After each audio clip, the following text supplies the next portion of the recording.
There's a little less traffic in outer space today as NASA postponed a scheduled spacewalk due to a, quote, medical concern. Astronauts were set to exit an International Space Station airlock to finish work on a power channel. NASA gave this update today. The matter involved a single crew member who is stable. The agency says they are actively evaluating all options, including the possibility of an earlier end to the crew's mission at the International Space Station. All right, let's go live now to CBS News space consultant Bill Harwood. Bill, great to see you. How rare or common is something like this?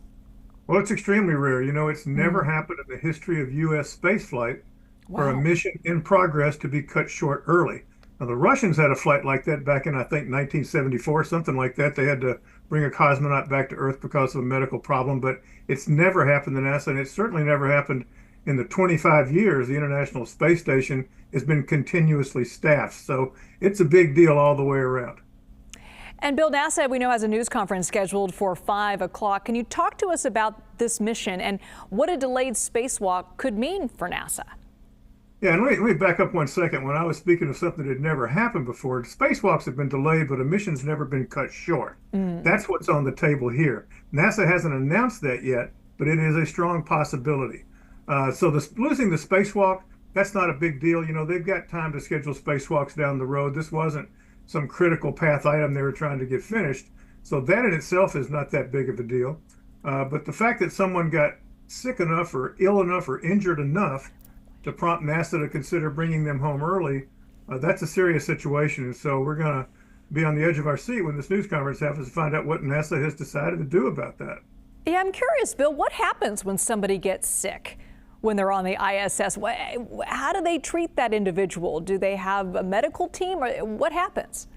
Well, they certainly have a full medical suite on board the space station, meaning tools and equipment and procedures.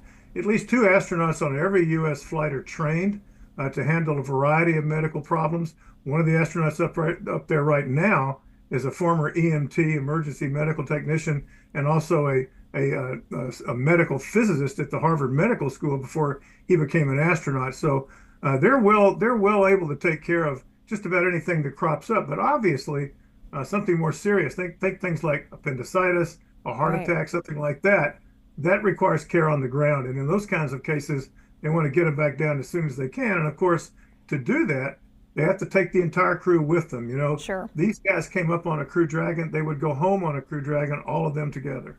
Right. I'm curious, when you say they're well trained, though, I mean, and you say maybe not appendicitis or open heart surgery, certainly, but other minor surgeries, perhaps? I mean, how far are we talking here when we talk about the equipment involved and then the training?